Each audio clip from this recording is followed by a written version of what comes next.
3rd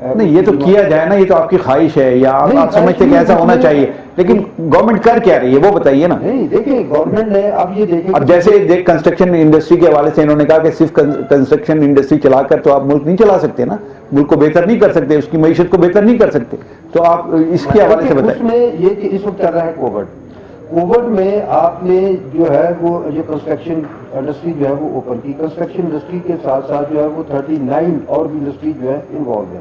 ایک تو بات یہ, اب دیکھنا یہ کہ بات ہوتی ہے کہ جو مہنگائی ہے وہ اس وقت اگر مثال کے طور پر لوگوں کی جو ہے بائنگ کیپیسٹی بڑھا دی جائے, بڑھ جائے, تو اسی کو جو اگر وہ چیزیں خریدنے کی صلاحیت ان کے اندر آ جاتی ہے تو ڈیفینیٹلی پھر مہنگائی نہیں رہتی.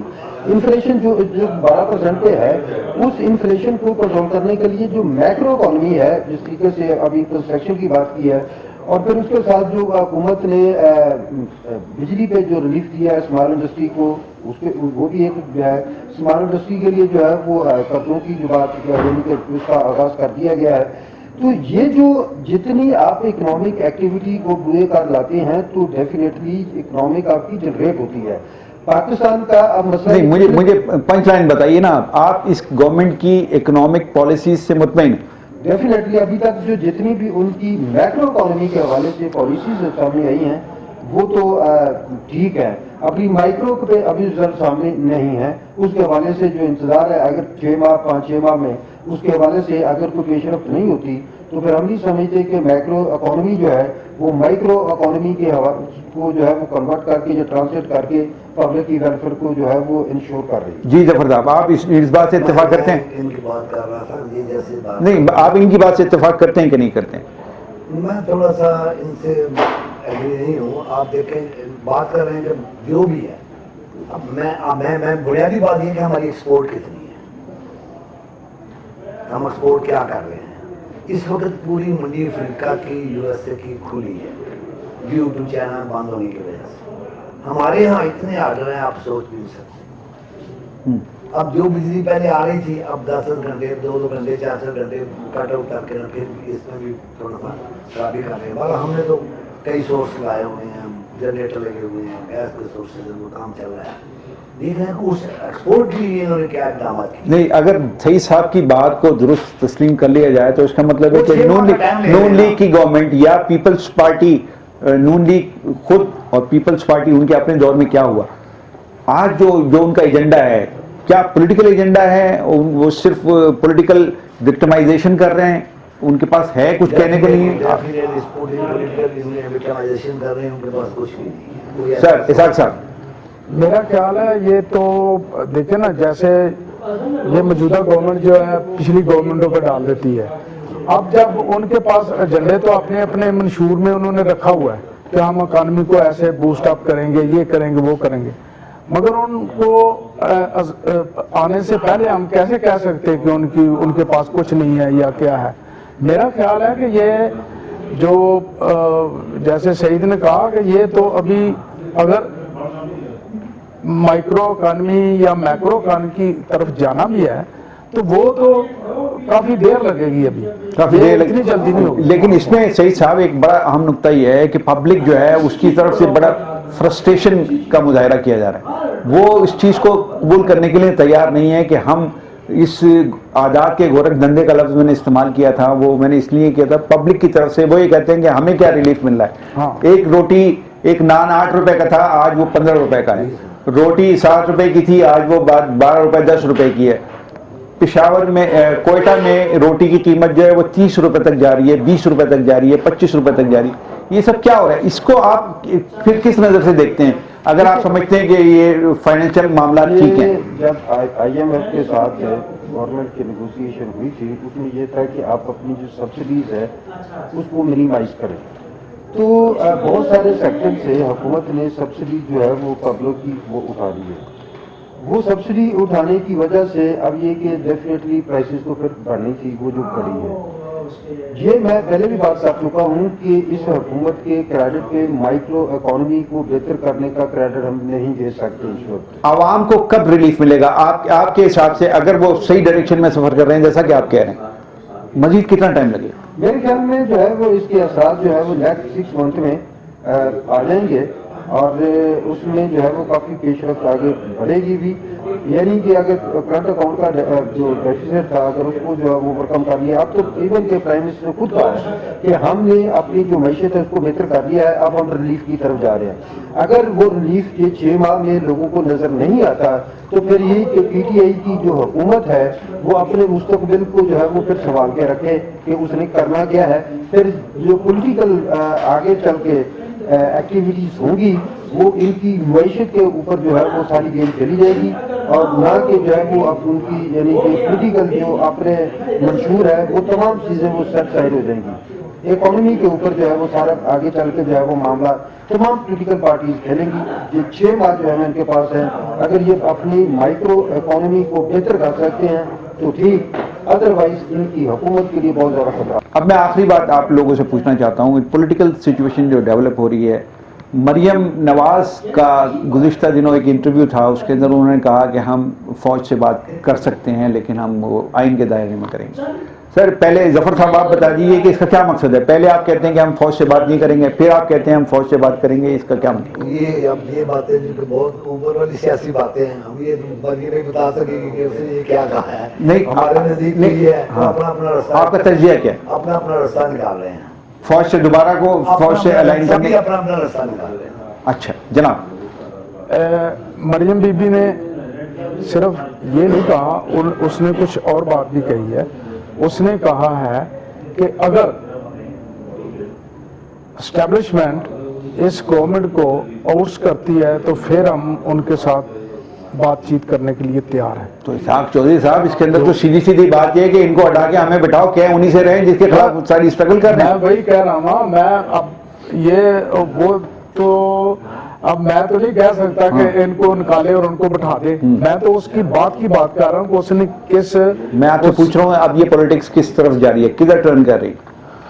پولیٹکس جو ہے میرا خیال ہے کہ جس طرح انہوں نے کہا کہ وہ اگر اکانومی ان سے درست نہ ہوگی, اکانومی مطلب درست کرنے کا مطلب یہ نہیں کہ آپ سرمایہ دار کتنے ہیں, چھوٹے بزنس مین کتنے ہیں کہ آپ ان کو ریلیف دے دیں. You are not getting my point. میں پوچھ آپ سے یہ رہا ہوں کہ اب نون لیگ کی سیاست کدھر جاری ہے؟ پہلے کہتے تھے بات نہیں کریں گے, اب کہہ رہے ہیں بات کریں گے. وہ تو ڈپینڈ کرتا ہے جیسے ہم نے کہا, مگر یہ ہے کہ وہ تیار ہو گئے ہیں کہ اگر اسٹیبلشمنٹ کے لیے اس حکومت کو ہٹانے کے لیے بات چیت کرنے کے لیے تو ہم تیار بیٹھے ہیں. تو مطلب ان کو ہٹا کے ہمیں بٹھا دو, انہی سے کہہ رہے ہیں, انہی سے کہہ رہے ہیں جن کے خلاف اسٹرگل کر رہے ہیں, جن کا نام لے کے بتا رہے ہیں کہ یہ لوگ ٹھیک نہیں. ہماری پاکستان میں یہ پارٹیوں کا کلچر ہے. اب پیپلز پارٹی نے یا نون والوں نے کیا کیا تھا, یہی کیا تھا نا, ان کو ہٹائیں, یہ تو بڑے چور ہیں اور بڑے. جی صحیح صاحب, آخری بات. دیکھیں بات یہ ہے, مریم بی بی کی اس اسٹیٹمنٹ سے یہ ثابت جو ہے وہ ہو چکا کہ جو نیریٹو نواز شریف نے بلڈ کیا تھا فوج کے خلاف, اس نیریٹو سے وہ پیچھے ہٹ گئے. ایک بات تو یہ اب طے ہوگی. دوسری بات یہ کہ موجودہ حکومت کو نکالا جائے تو پھر ہم آپ سے بات کرتے ہیں. اچھا, اب بات یہ کہ پہلے ایک نیریٹو چل رہا تھا کہ یہ سلیکٹ گورنمنٹ ہے, یعنی کہ یہ گورنمنٹ جو سلیکٹ کی گئی ہے اس کو آپ باہر نکالتے ہیں تو ہم بات کرنے کے لیے تیار ہیں. پہلے پورے کا پورا نیریٹو یہ تھا کہ آپ نے سلیکٹ کیوں کی گئی, ہم آپ کے خلاف جا رہے ہیں اور ہم جو ہے وہ پبلک کو آپ کے یعنی کہ برابر پہ اس طریقے سے لائیں گے کہ جو ریئل ہمارا آئین ہے اس کو نافذ کیا جائے. اب مجھے یہ بتایا جائے کہ یہ کس آئین کی کس یعنی کہ شکل کے تحت جو ہے وہ فوج سے بات کرنا چاہ رہے ہیں. اگر آپ نے بات کرنی ہے تو جو اگر آپ سیاسی طور پر بات کرنی ہے تو پھر آپ کو جو ہے وہ سٹنگ گورنمنٹ کے ساتھ کرنی پڑے. آپ کہہ رہے ہیں نیریٹو اب وہ جو پرانا تھا نواز شریف والا وہ ختم ہو گیا, ختم ہو گیا. جی, جب آپ بات کرنے کے لیے تیار ہو گئے تو اس کا مطلب یہ ہوا کہ آپ کا جو سابقہ نیریٹو تھا کہ آپ اسے اچھا ایک دوسری سائڈ سے بھی ہم دیکھتے ہیں. اگر آپ نے کہتے ہیں کہ یہ گورنمنٹ جو ہے وہ الیکٹ گورنمنٹ ہے اور فوج نے اس کو الیکٹ کر کے ہمارے اوپر بٹھا سلیکٹ کر کے بٹھا دیا ہے, تو آپ یہ چاہ رہے ہیں کہ جو کام عمران کے ساتھ کیا گیا تھا وہی کام ہمارے ساتھ کیا جائے, حالانکہ سابقہ دور میں ان کے ساتھ یہی کام ہوتا رہا ہے. اب یہ جو نیریٹو لے کے چاہتے ہیں تو اب یہ چیز بھی ثابت ہو گئی کہ ان پولیٹیکل پارٹیز کے بیک پہ